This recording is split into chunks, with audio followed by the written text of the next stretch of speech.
Welcome to the DJ Insider Podcast, sponsored by Amplified Events. It's the only podcast where we break down insider information from our weddings, experience, and advice from over 15 years in the wedding industry. We're your hosts. I'm Mike Kane, owner of Amplified Events.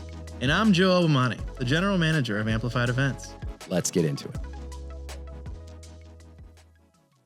Well, welcome. Thank you so much. Thank you for having me. Yes, welcome, Melissa Marshall from 219 Social Company. Social Co. Yeah, keep it short and sweet. Very cool. Yeah. And your other half, Celine, couldn't make it today. She's got kids. She's got mom life. It's so hard for her to get out of the house without two permanent little accessories tagging along. So she's like, we'll just let Melissa take this one solo. Yeah. So hopefully I do her justice today. Oh, we'll pretend that she's right here. Well, thank you so much for coming and doing this. And yeah, so tell me a little bit about 219 Social Co. 219 Social Co. came to be because I really just found a creative outlet in creating video content. I've always been a big cheerleader of Valpo and local business. It just was something I was organically sharing on my personal pages. Like, here's my cup of coffee from Fluid, and I am obsessed with the Voodoo Latte. And organically over the years, I just was sharing more and more of it. And as you know, I was in the wedding industry for 20 years. And then when I stepped back from being in the wedding industry and I was just a stay-at-home mom, I was looking for something to fill that void. I needed a creative outlet, but I didn't want to go back to my previous line of work. And it just happened organically. I just found this niche and just kind of dove right into it. And 219 Social Co. came to be because doing it on my personal platforms was a little confusing to everyone involved. If I would reach out to a business and explain the type of content I was creating, they would go to my Instagram and they'd be like, all right, cool, you went to a Hanson concert and here's your dog and this is what your kids are having for lunch. Oh, here's a business video. And I feel like there was too much clutter of all of my life versus 219 Social Co. is just things that are local. Celine and I are putting our personalities and our family and our lifestyle sprinkled into it, but we're really heavily focused on things that are going on in Northwest Indiana. How far will you travel? How far will you go? So, I mean, ideally, we really just want to. She lives in Crown Point. I live in Valpo. We'd like to just hold a magnifying glass over those specific parts of the region, even like hyper focus on Valpo and Crown Point. But the opportunities are endless. Like, the thing is, I think what makes it work is that we're sharing things that we're organically doing anyways. Mm-hmm. I don't spend a lot of time hanging out in like Munster. Like, I don't drive 45 minutes for anything. So that area, I was like, but maybe we bring on somebody else that focuses on that part of Northwest Indiana. However, if we go spend a weekend in Chicago, we'll share about that. If we go on vacation, we'll share about that. If we're organically, naturally doing it and it makes sense in our content, we just are going to slip it in. But ideally, right now, what makes the most sense with just the two of us creating all of the content and posting everything, our main focus is Valpo and Crown Point areas. Very cool. Yeah. And so I like, too, it's kind of like your lives are the brand as well. Yes. Like, it's, hey, we're going to go grab donuts today. Let's check this place out. It is two moms in two different seasons of motherhood. I'm 40. I'm not shy or embarrassed about my age. My kids are a little bit older and they're school age. She's 27. She's got two and under. Her youngest is 7 months old. So she is in the thick of being postpartum, raising babies, nap time struggles. And I was in that season not too long ago, but I think that translates well with our audience. Our audience is 93% female. Our two main cities are Valparaiso and Crown Point. And the people who are engaging in our content or responding to our stories are women who are in the same season of life that we are. I talk about hormonal things that 40-year-olds get to experience, and the women that respond to that are like, oh my gosh, I have nobody to talk to about this. Or Celine just shares something about, you know, the baby fell asleep in the car, now the nap schedule is ruined. And the moms that can relate to the struggle of toddler naps or lack thereof, those little tidbits of our life is what is really engaging our audience because they're in that same season of life with us.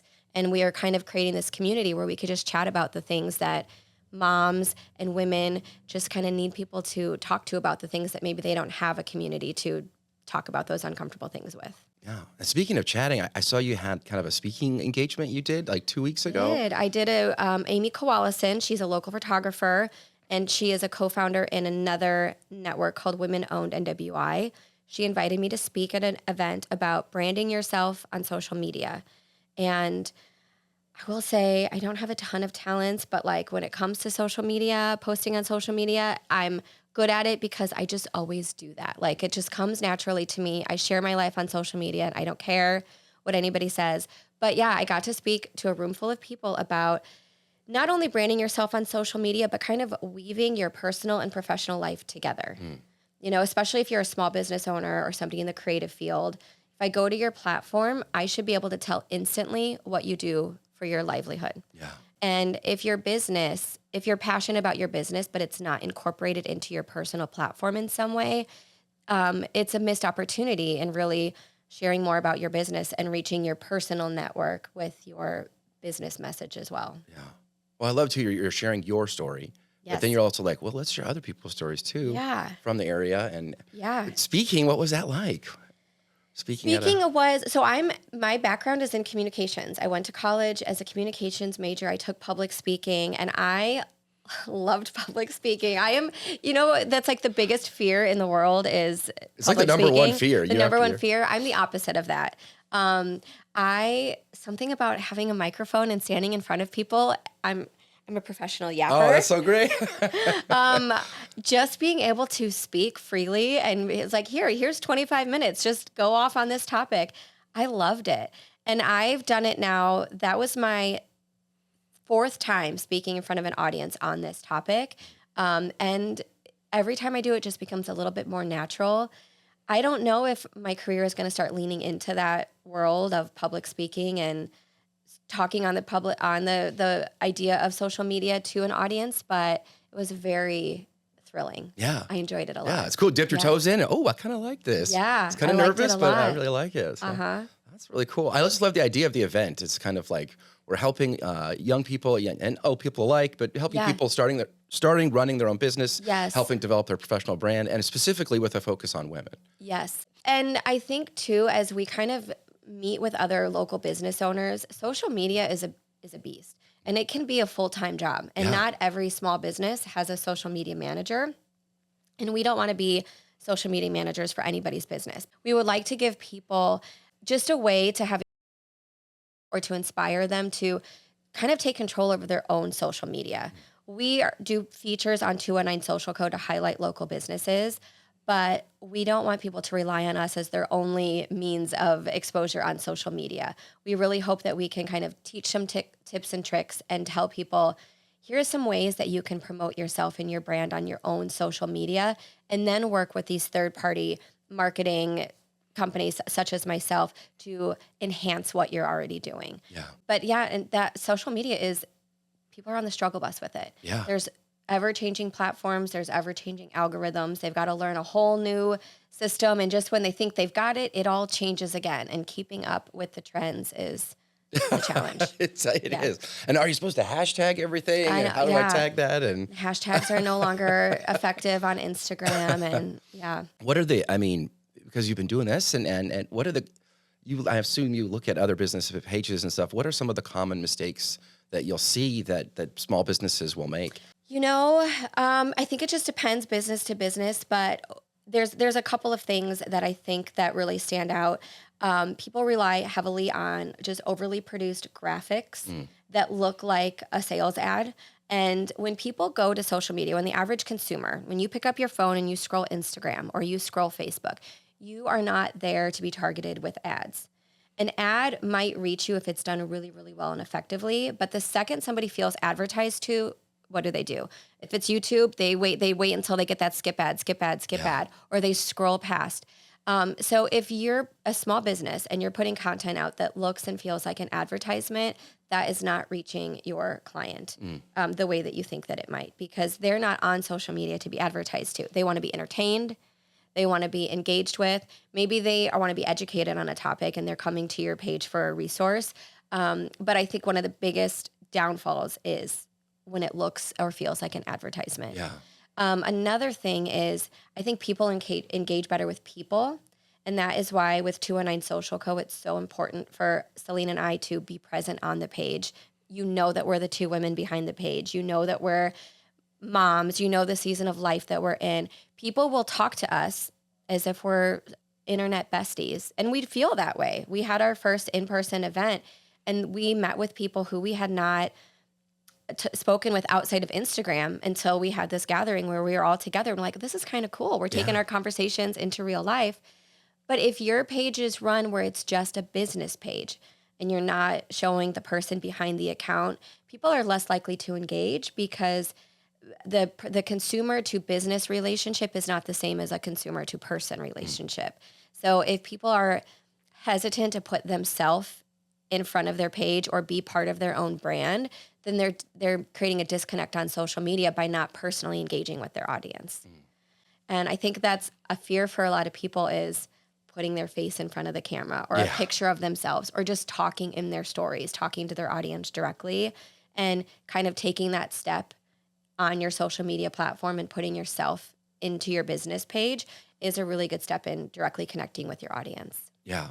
Yeah. And that makes perfect sense. I guess I was always reticent to film myself DJing because I didn't want it to be about me because it really is about our couples and we want to celebrate that. But then they don't know who I am. Yeah. They don't know what I do, why I do it. Yeah. And that is how we started this podcast. And we started talking about what are the challenges, what are the things we love about it. And then I was like, well, we should have other people on too to like share those things about themselves. People are, I don't know if this is just a post-pandemic thing, but I think that people are craving connection. Yeah. Real life, in-person connecting is doing really well right now. Like people want to be out and connecting. In this season in Northwest Indiana, the weather, people want to hibernate a little bit. It makes that difficult, yeah, but there is this connection for like human connectivity. And I feel like social media is a blessing and a curse in many ways. But social media can be a catalyst for connecting people, but then getting them together real life in person is really where the value is. And I mean, the same thing with your DJ business. When you build that relationship with somebody, not that you're making it about you, but you're letting people know the family, the man, the person behind the business. Then they're coming to you for their wedding, but then they're hosting an anniversary party or a kid's birthday party or whatever that event is, or maybe in their profession, they need to hire somebody. They have a personal connection with you. They're going to come back to you because of the person you are. In spite of the great experience that they received from your business, that it's the connection, it's the person behind the brand that will continue to bring them back. And the experience they have in working with you, interacting with you. It's really about the customer experience. And they can hire any DJ. We all do a lot of the same stuff, right? We do it a little differently, but it's like, I want to work with Mike. I want to work with his team versus I want to work with just a random DJ company. I don't know anything about them. Yeah, I mean, that makes sense. It never occurred to me because I was always so like, oh, I don't want to make it about me. And I don't want to be in front of the camera. And that's exactly what I should be doing. But do it in an artful way and do it in a way that's not distracting or taking away from the clients. Man, goodness. I think there's a way to highlight your client experience, but also just like introducing people to who you are. And I think people just connect with people. And I was also, I'm really focused on throwing a great party. I didn't want to be like focused on taking all this content, like instead of, they hire a photographer, they hire a videographer. And so they don't need me to capture it as well. Although sometimes we get stuff because they've gone home or something, we'll capture that. But we don't want to be the one that, we're there to throw a great party for people, not to be like grabbing all of this content for our social media. Well, so it's always a fine line, I think that people assume that content has to be this overly produced, professional editing. Content can literally be like 7 seconds of B-roll, like 7 seconds of filming, or even just setting up your camera and filming the crowd for a minute and then splicing that up. It doesn't have to be this whole like, let me walk you through DJing this entire 3-hour wedding set. It can just be that little snippet, but then you put caption over it that's telling more of your story. Or, if you have the opportunity to capture like something that's really unique that a couple is doing at their wedding that might not be the traditional things that happen at every wedding reception. Like even for myself, when I got married 13 years ago, we didn't do a bouquet toss or a garter toss.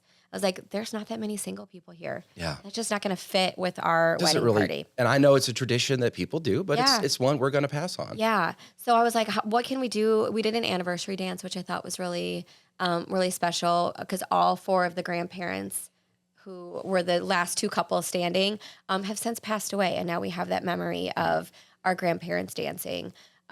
We had a mashup of Eminem and Hanson. Yes. Which was very unique because my husband's from Detroit and I love Hanson. And I have to talk about Hanson in every single talk that I do. Otherwise, it doesn't fit my personal brand.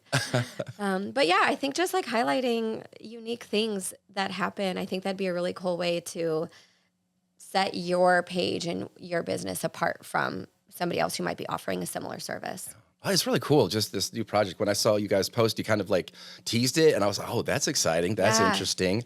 Did you have any ideas of what was coming before we announced what you were doing? I had no clue. Yeah. So a lot of people thought we were doing a podcast. Oh, okay. I was like, you still could. I don't know. This is kind of fun. I think that Celine has a natural gift with storytelling with video as well. And that was kind of how, you know what, let me tell you the story about how. Yeah, because how did you guys connect? Is kind of. So my best friend in high school, I met her freshman year of high school. She was transferring from another school. So we were meeting for the first time freshman year. And we were sort of neighbors. We lived in the same neighborhood growing up in Crown Point. And I went to her house and her mom had just had a baby. And that baby was Celine. So I'm like 13 and a half years older than Celine, something like that. So she was literally a baby by freshman year of high school. And so ever since she was a baby, our lives have intertwined. Her older sister is still one of my best friends.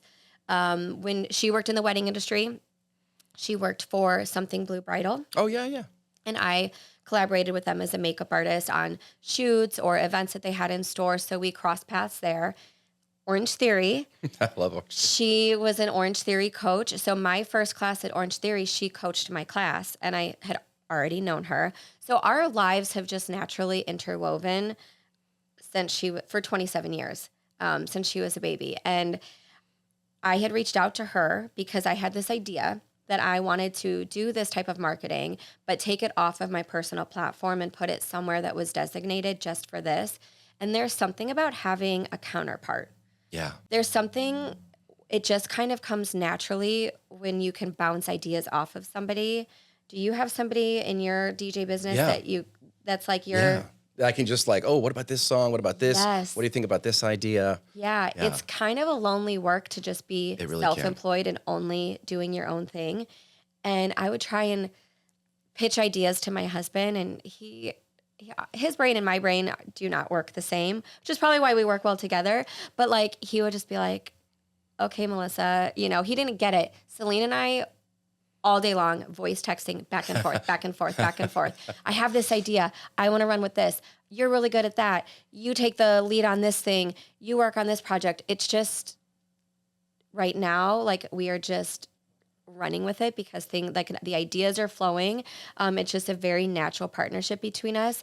And I think from the marketing perspective or the audience development perspective is that we truly are reaching different demographics within our same, like a hyper local audience here in Northwest Indiana, but our age range on the 209 Social Co versus my personal platform skews a little bit younger because Celine is bringing in that Gen Z audience that don't really relate to me because I'm an elder millennial. Yeah. And they just think I'm this, boomer that shows my ankles. My parents are boomers, not me. Right. But I learned from Celine that when you show your ankles, this is a sign of being a millennial. The socks, the sock height. Yes, because the young girls wear crew socks. So I'm trying to retain my youth a little bit, but I truly think it's helping us just reach that more expansive audience. She's got Crown Point, I've got Valpo. She's got the young moms, I've got the elder millennials. And it's just working. I don't know. Oh, it's so cool. You get two passionate people who have, history, who are friends, and let's do something together. Yeah. And here we go. And here we are. Yeah. The ideas have been snowballing, and it's just really fun. Something that I think that I'm really passionate about within 209 Social Co is anybody can sell you a marketing package. Even this style of marketing that we're doing that you might coin like influencer style marketing, it's really big in big cities. Chicago, Indianapolis, New York City, like big cities, this type of marketing is everywhere and it's very saturated. It's kind of unique to Northwest Indiana, what we're doing. There are other platforms that offer social media marketing, but nobody that's doing it quite the way that we are with this first person point of view. Yeah. And it is not just about your restaurant. It's about, here was our experience at your restaurant. Here's, me and my husband together and we're having a date night and we're putting our personalities and our lives into this style of marketing. So here's the thing that's so important to us, because anybody can just sell you a marketing package, right? We start every business relationship, if it's not somebody that we have previously worked with a discovery call. I just want to brain dump with you and I want you to give me feedback and I want to know what your business needs are and I want to let you know the service that we provide. And then I want to figure out the Venn diagram of where your needs and our services overlap and we create something that is truly customizable. We call our marketing partners because I view it as a partnership. Yeah. It's not just me here to send you a one-sheeter of our rates and here's what we could do and you buy this package or not.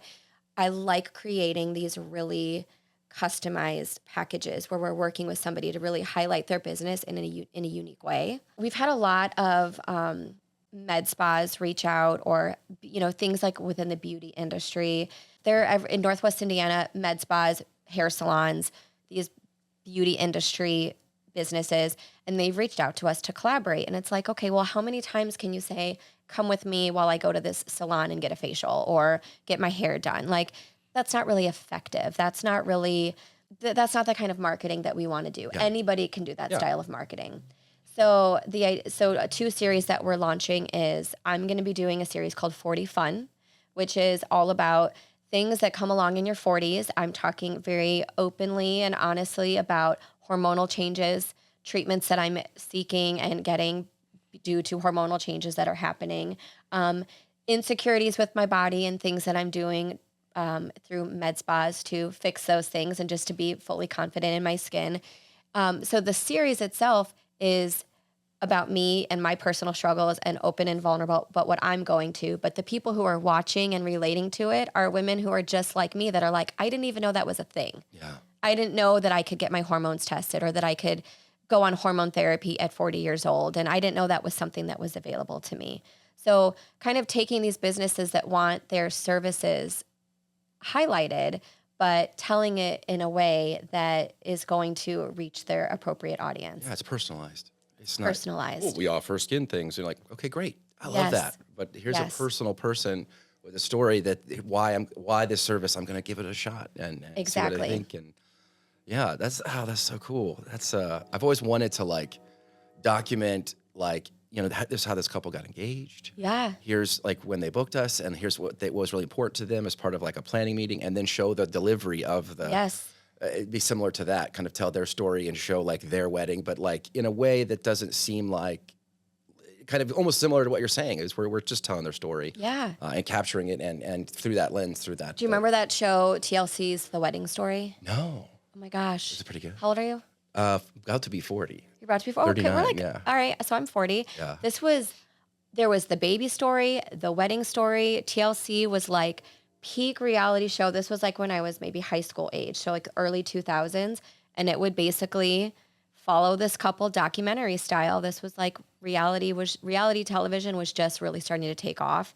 All those shows about the people who had like 1 million kids. Yeah. That was same network.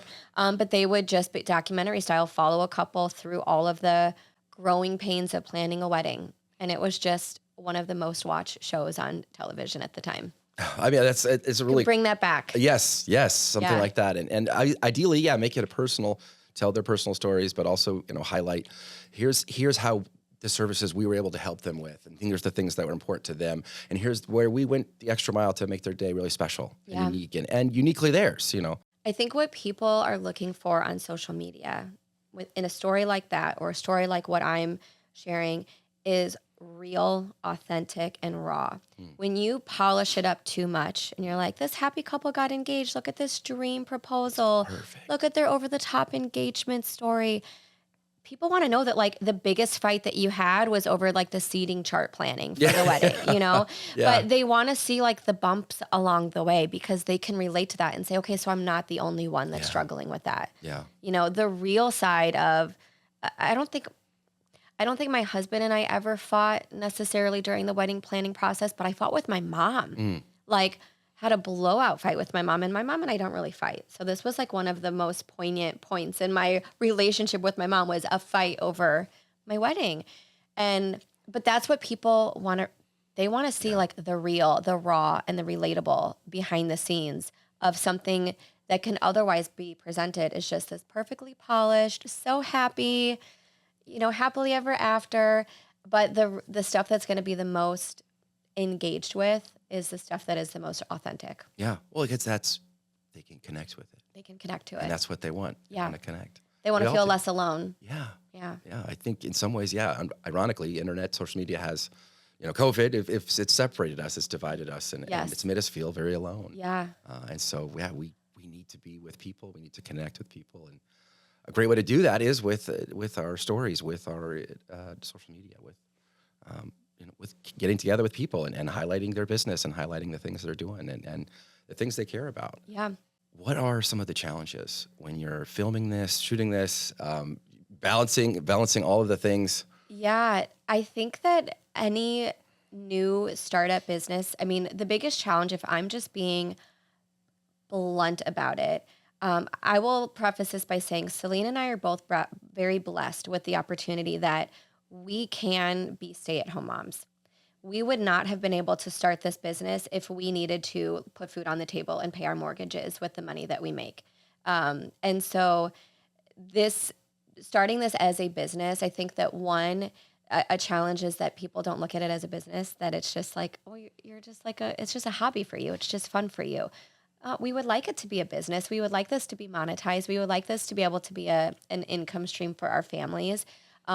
But just like with any startup, with any new business, the money is not flowing the way that you would need it to be if we were relying this as a source to like pay our bills. So we are blessed with the fact that it's okay that it's not there yet. We would like to see it get there for the amount of work that we're putting in. People think making a video for social media is just show up with a camera, film something, and then click post. But the content creation, the content editing, the strategic posting, all of the things, it really is a full-time job. Yeah. And the challenge is when the income does not match the output. Yeah. It's okay right now. But I think that is a challenge that, we know we have the vision. We know the potential. We know that it's going to get there. It's just going to require a lot of work and a lot of output from us to get us to the point where we have consistent marketing partnerships, and every month we can, account for X amount of income flowing through the business. And then we want to invest in things for the business as well. And it's hard to make investments without the money first coming in. So I think that is probably the biggest challenge but any new business would be facing that. Yeah. Well, that's relatable, right? Yeah. Is how do we get customers? Yeah. How do we get paid? What are the things we like to do? What are the things we can hire out or we have to do now, but we will hire this out? Right. And when we very first started, a lot of our content that we were making was completely collaborative or trade-based. And now we have monetized our partnerships and features that we are putting. But I think asking for that money is I struggled with this in every line of work.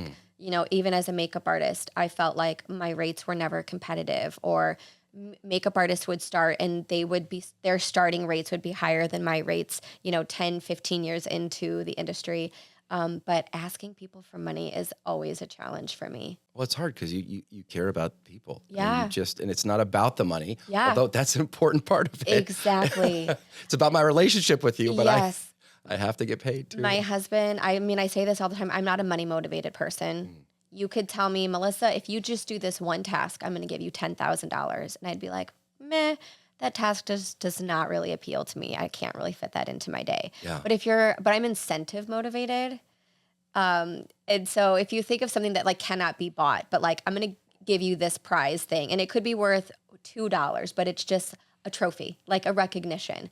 I'm recognition motivated as well. So if you're like, if you do this same task and instead of $10,000, I'm going to give you this trophy that I picked up at the Dollar Tree, I'd be like, oh, I'm all over that. Like, I want that recognition or validation or praise more than I want the money.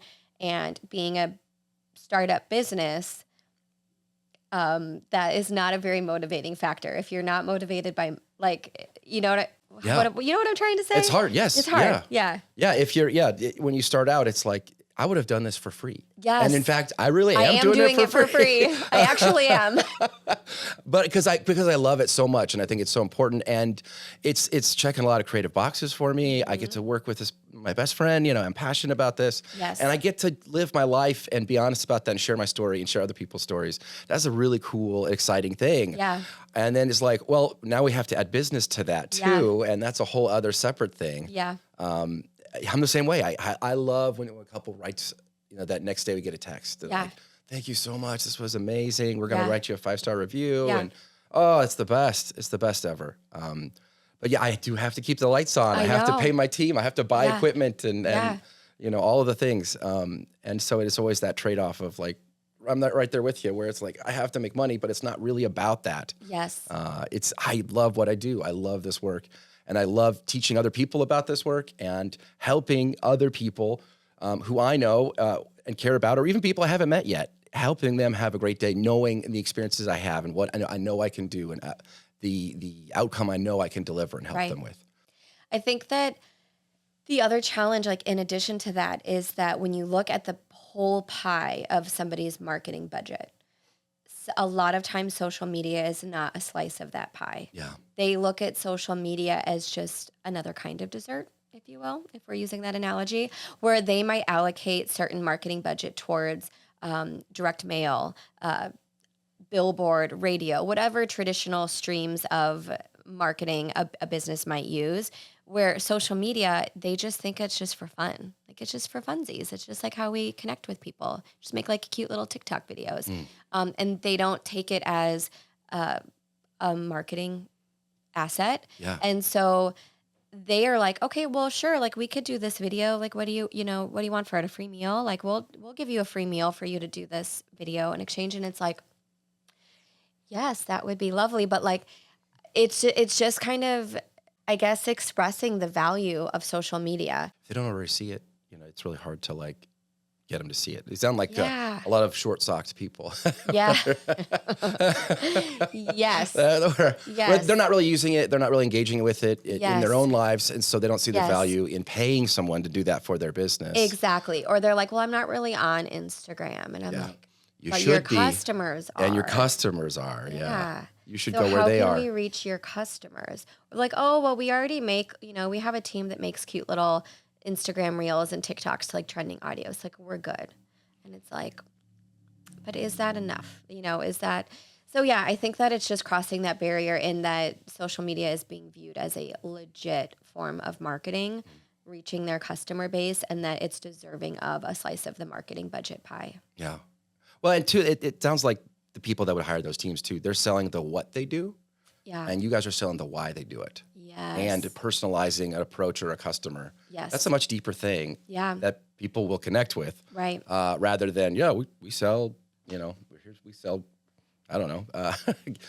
Whatever. Yeah. Insert whatever. Yeah, whatever thing they sell. Yeah, we sell DJ stuff. Yeah. That's why I always see DJ social media, and there's some really good ones out there, and there's some ones that really need work. Yeah. Because a lot of it is like, here's my equipment. I was like, they're not buying the equipment. Right. And the equipment, it could look impressive. Sometimes it doesn't. Right. But they're what they should be. You should be focusing on is The experience. that's it. Yeah. Yeah. So here's a really good example of that. One of our monthly features is 219 home tours. And that kind of was born from a place of Celine and I being perpetual scrollers on Zillow and Realtor.com. We are not moving. Like, I moved 2 years ago. She moved within the last year. We are not looking at homes from the perspective of where are we going to next. We're just nosy and we want to see what's on the market and we want to peek inside of homes. And so we have a feature called 219 Home Tours that is every month we visit a different home. We give a little nosy look inside of the home, but we also talk about the home from a mom's perspective and highlight things that would be important to us as a home buyer. Yeah. So the one that we did last month, it was a Viking built home in Chesterton, new construction, Easton Park subdivision.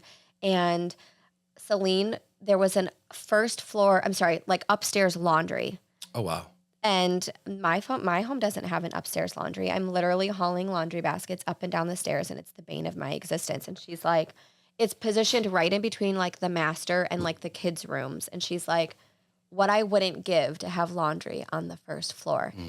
We're not real estate agents, so we're not sharing these homes with the motive of making a sale. Yeah, you're not making a commission on the sale of the home. No, but it's from the perspective of like, we're two moms, and here's what I love about this home. Yeah. And that is a different perspective than what you might see if you went to the builder's site. They're going to show you, here's all the cool things about the home. Yeah. Here's all the what of what we do. Yeah. That is really cool. Northwest Indiana feels like a big community, but it is so small and so interconnected. And this was part of my talk at Journeyman too, about how social media connections and real life connections alike. I mean, even just Celine and I coming together, she's my best friend's little sister. And being in the wedding industry for as long as I have, bridal clients of mine who own businesses, and now I'm working with them with 219 Social Co. And it's just the way people weave in and out of your life all of the time if you are open and embracing of networking. Yes. Yeah. Yeah. And it's just building relationships. And then I say honoring those relationships. Yeah. Just, The girl at Orange Theory the other day, that class when I ran into you, she was like, were you a makeup artist? And I'm like, yeah. She's like, you did my makeup like 11 years ago. And I'm like, so wild. Get out of here. Oh my goodness. And I'm sure you have that too with like, you DJ'd my wedding a decade ago. Yes. Yeah. Or they were in the market and they reached out and I was like, oh yeah, we talked to you. Yeah, that was me who you talked to. Yep. And I was like, oh, we're working out right by each other. I didn't realize that was you, Yeah. So every time I walk into Orange Theory, I feel like I run into somebody new. It's a cool place. You're like in the grocery store and you run into somebody from Orange Theory, and I am a talker. This is no shock to you or anyone, but I want to always just like amplify those relationships, and they maybe start online or maybe they start in person, but I carry them online. I will always be like, find me on Facebook, friend me on Facebook. Let's chat more there. Facebook is kind of my in real life, like person.